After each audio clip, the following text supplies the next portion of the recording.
Guys, welcome back to the Pack Life. Today we have a fantastic workout plan for you guys with two pieces to make sure that all of your fitness requirements are met. We're starting off with that strength portion and then moving on to our metabolic conditioning. This is a good vibe for us, a cool version to start off today with. So guys, the first part of this is going to be a superset, guys, on the strength side. You're going to be doing 10 sissy squats and you're going to be supersetting that with 10 jumping lunges. All right, we've got the magnificent Eugene here to help demonstrate the lunges for us today. The sissy squats are our focal point, and we're going to come back to those at the end of the video to make sure we can spend a good chunk of time getting those 100% right. So quickly over to Eugene to demonstrate our jumping squats. Guys, if you do battle with the jumping squat, we got another two little demos that we can do for him, which is going to be the backwards and the forwards lunge as well. All right, so into our jumping lunges, Eugene's going to start off chest up nice and high. He's going to make sure that he uses those knees as a bit of a shock absorber, making sure that it's smooth between the reps. And then if he doesn't want to do those jumping lunges, he can move on to backwards lunges, or we can work on a forwards lunge.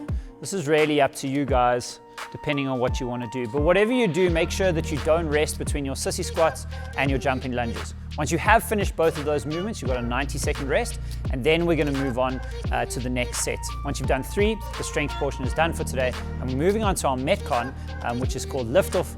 And this is going to be 100 unbroken dumbbell thrusters for time today.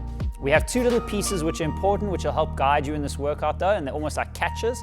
The first one is, guys, before you start your set of dumbbell thrusters, you need to do 10 burpees. So Eugene's going to demonstrate a full burpee for us as well as a half burpee, making sure those hips and chest go all the way down to the ground. He's going to extend all the way up and jump with his hands above his head. If he wants to do a half burpee, we can do that as well, shooting the feet back and straight up, making sure that those hips stay in that hollow position, so don't let them drop down too low.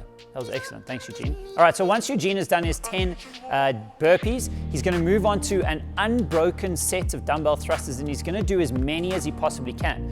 As soon as he has to rest, even if it's just for a second or two, then he has to put the dumbbell down. He gets a full minute to rest, and then he starts again with his 10 burpees, and he accumulates more and more thrusters. When he gets to 100 thrusters, the workout is finished. All right, so let's have a quick look at that dumbbell thruster for today. Gene's going to clean into the shoulders, going to keep it in the front rack position, good quality squat on the way down, standing up, driving the hips forward, and pressing that dumbbell out above your head. Guys, you can break up the repetitions between right and left however you want to.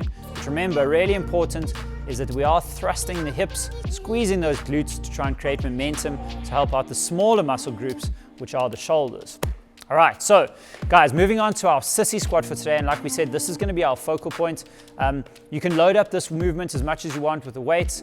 Single dumbbell, single kettlebell is cool. If you're going to be doing this with a barbell, I wouldn't make it quite as heavy. All right, so let's have a look at that sissy squat. What we're going to be doing is we're really focusing on keeping a slightly narrower stance. We're also going to make sure that we elevate the heels really well. We're looking at like 2 or 3 inches. An ab mat works really well for this. You can even use garden cushions at home. Those are cool as well. And we're going to be working through a good quality squat like usual. Breaking the hips first, pushing the hips back, squatting down to depth. We're making sure that those knees track over the toes, and we're maintaining that lumbar curve at the same time. So if we show you from the side, you get a better view of what this looks like.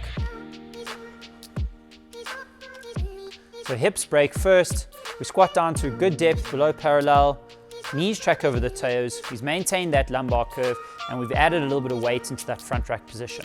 Okay, so guys, that is our sissy squat for today. I hope you guys enjoy this. We'll catch you later.